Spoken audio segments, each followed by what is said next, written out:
आज उत्तर प्रदेश में बीटीसी के शिक्षक नौकरी के लिए मांग करें, उनको लाठियों से पीटा जाता है। ग्राम विकास अधिकारी की नियुक्ति के लिए मांग करें, उनको लाठियों से पीटा जाता है। शिक्षा मित्र अपनी नौकरी को पक्का करने के लिए मांग करें, उनको लाठियों से पीटा जाता है। और आदित्यनाथ जी की सरकार कहती है हमारे पास नौकरी नहीं है, नौकरी नहीं है। नौकरी है किसके लिए? किसको यह नौकरी मिल रही है?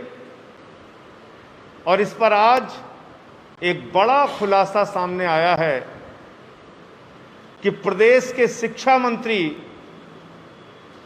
आदरणीय सतीश द्विवेदी जी, जिन्होंने 1621 शिक्षकों की मौत पर एक गैर जिम्मेदाराना बयान देते हुए कहा कि चुनाव में 1621 शिक्षकों की मौत नहीं हुई, विपक्ष के लोग साजिश कर रहे हैं।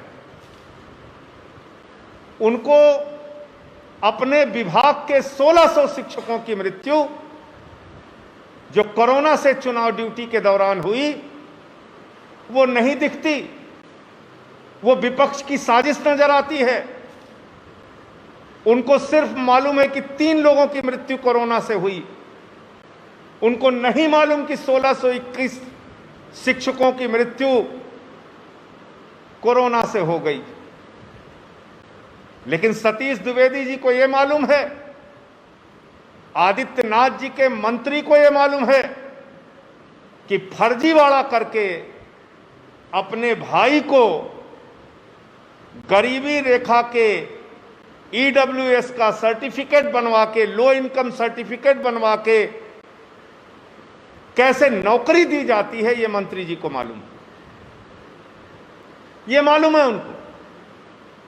और उन्होंने अपने सगे भाई को सारे नियम कानून ताक पर रखकर वाइस चांसलर का इस्तेमाल करके, और उस वाइस चांसलर का जो रिटायर होने वाला था उसको एक्सटेंशन दिया गया बाकायदा, और एक्सटेंशन मिलने के बाद उसने पहला काम किया मंत्री के भाई की नियुक्ति। और सर्टिफिकेट किसका बना है? इकोनॉमिकली वीकर सेक्शन, यानी उत्तर प्रदेश के शिक्षा मंत्री का भाई जो पहले से नौकरी में है वो इकोनॉमिकली वीकर सेक्शन में आता है। आर्थिक रूप से कमजोर व्यक्ति वो माना जाता है, उसका सर्टिफिकेट भी बन जाता है। मुझे आप जरा बताइए, ये ईडब्ल्यूएस सवर्णों के लिए जो कोटा था वो गरीब सवर्णों के लिए कोटा था, लेकिन उसका फायदा कौन ले रहा है? शिक्षा मंत्री, शिक्षा मंत्री का भाई, शिक्षा मंत्री का परिवार। आज मैं पूछना चाहता हूं आदित्यनाथ जी से, और उत्तर प्रदेश का वो तमाम नौजवान आपसे सवाल पूछ रहा है, वो लाखों नौजवान आपसे सवाल पूछ रहा है जो एक चपरासी की नौकरी के लिए लंबी लंबी कतारें लगा के फॉर्म भरता है और नौकरी नहीं मिलती, हाई कोर्ट सुप्रीम कोर्ट जाना पड़ता है। वो लाखों शिक्षा मित्र आपसे सवाल पूछ रहे हैं जिनको नौकरी के बजाय लाठियां मिलती हैं और उनको हाई कोर्ट सुप्रीम कोर्ट के चक्कर लगाने पड़ते हैं। वो ग्राम विकास अधिकारी जिनको नियुक्ति पत्र मिल गया था, वो नौजवान सवाल पूछते हैं कि हम लखनऊ में आते हैं, हमें तो लाठियों से पीटते हो आदित्यनाथ जी, हमें तो मां बहन की भद्दी भद्दी गालियां दिलवाते हो, लेकिन मंत्री के भाई को नियम ताक सब कानून पे रख के, नियम कानून सब ताक पे रख के आपने कैसे ये नौकरी दिलवा दी?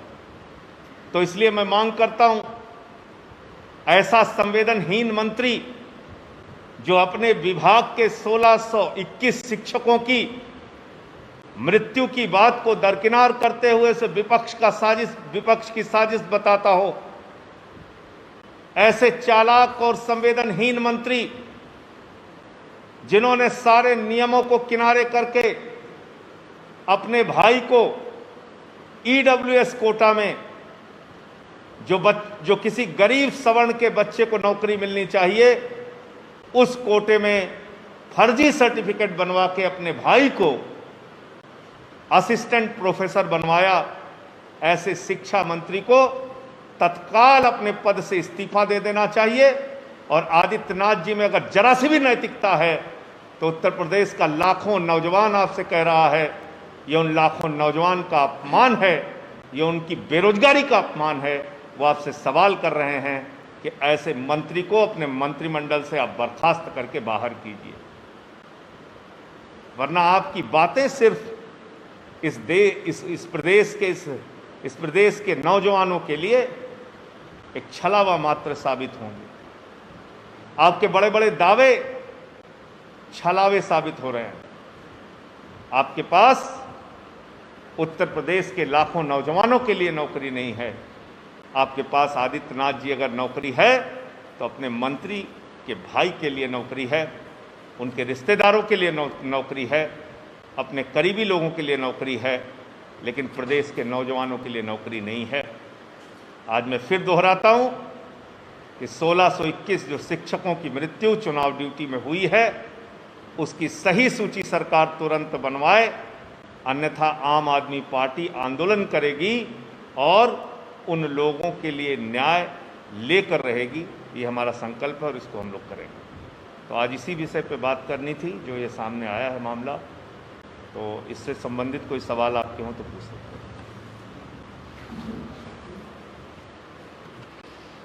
सतीश द्विवेदी जी का कहना है कि वो उन्होंने इंटरव्यू के तहत, साक्षात के तहत उन्होंने इनकी भर्ती हुई है। नहीं, मैं तो आपसे यही पूछ रहा हूं ना कि मंत्री का भाई, उसका EWS सर्टिफिकेट कैसे बन गया? इकोनॉमिकली वीकर सेक्शन यानी आर्थिक रूप से कमजोर वर्ग के कोटे में कैसे उसको नौकरी मिल गई? ये स्पष्ट करें मंत्री जी, स्पष्ट करे सरकार, स्पष्ट करे विश्वविद्यालय के वीसी। आपको प्रदेश में 1621 शिक्षकों की मौत हो गई, वो तो 3 नजर आता है आपको। जिन शिक्षकों ने अपने जीवन भर बच्चों को पहाड़ा पढ़ाया, गिनती पढ़ाई, आज उत्तर प्रदेश की निर्दयी सरकार ने उनकी मौत के बाद उनको गिनती में शामिल नहीं किया। इससे बड़ा दुर्भाग्य कुछ हो सकता है? और अपने भाई के लिए आप सारे नियम कानून तोड़ देते हैं। ये तो किसी को भी समझ में आएगा। इकोनॉमिकली वीकर सेक्शन के वर्ग में मंत्री का भाई कैसे आ गया, इसका जवाब दे सरकार। सतीश द्विवेदी जी का तो अपना इंटरेस्ट है, मान लीजिए आदित्यनाथ जी सामने आके जवाब दे दे कि कैसे उसका सर्टिफिकेट बन गया।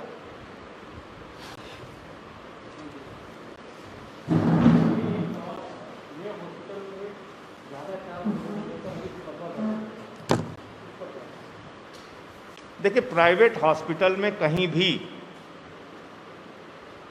अगर ज्यादा चार्ज लिया जा रहा है तो उसको रोकने का काम प्रदेश की सरकार का है, क्योंकि आपने कैपिंग की अनाउंसमेंट किया था कि इस चीज का इतना, इस चीज का इतना, इससे ज्यादा पैसा नहीं लिया जाए। एम्बुलेंस तक का मुझे याद है कि आपने फिक्स किया था कि भाई इससे ज्यादा चार्ज नहीं लिया जाए। तो अगर प्राइवेट हॉस्पिटल ज्यादा चार्ज कर रहे हैं तो वो देखना सरकार का काम है, अधिकारियों का काम है, उन पे कार्रवाई कीजिए। आपने यहां तक कहा कि प्राइवेट हॉस्पिटल में अगर कोई कोरोना का मरीज जाएगा तो उसका इलाज हो सकता है। एक कोरोना के मरीज का नाम आप बता दीजिए जिसका प्राइवेट हॉस्पिटल में इलाज हुआ और पैसा न लगा हो। 2, 4, 10 कुछ तो होंगे प्रदेश भर में, नाम जारी कीजिए ना उनका। आपने कह दिया अंतिम संस्कार के लिए 5,000 रुपए देंगे, सूची तो जारी कीजिए, बताइए तो कि 5,000 रुपए अंतिम संस्कार के लिए किनको किनको दिया आपने। तो फर्जी दावे करके कोरोना के आंकड़ों को तो आप कम करके दिखा सकते हैं, लेकिन ये ऐसी त्रासदी है कि इस पे पर्दा डालने से काम नहीं चलेगा। पर्दे के पीछे जो आग लगी है वो आग आपके पर्दे को जला देगी। आदित्यनाथ जी, पर्दे से इस संकट को ढांकने की कोशिश मत कीजिए। बल्कि संकट को जानकर संकट का सामना कीजिए और उसके समापन की व्यवस्था कीजिए, उसके खात्मे की व्यवस्था कीजिए। संकट को जीवित मत रखिए, संकट को पालिए मत। आप संकट को पालने का काम कर रहे हैं, वो ठीक नहीं।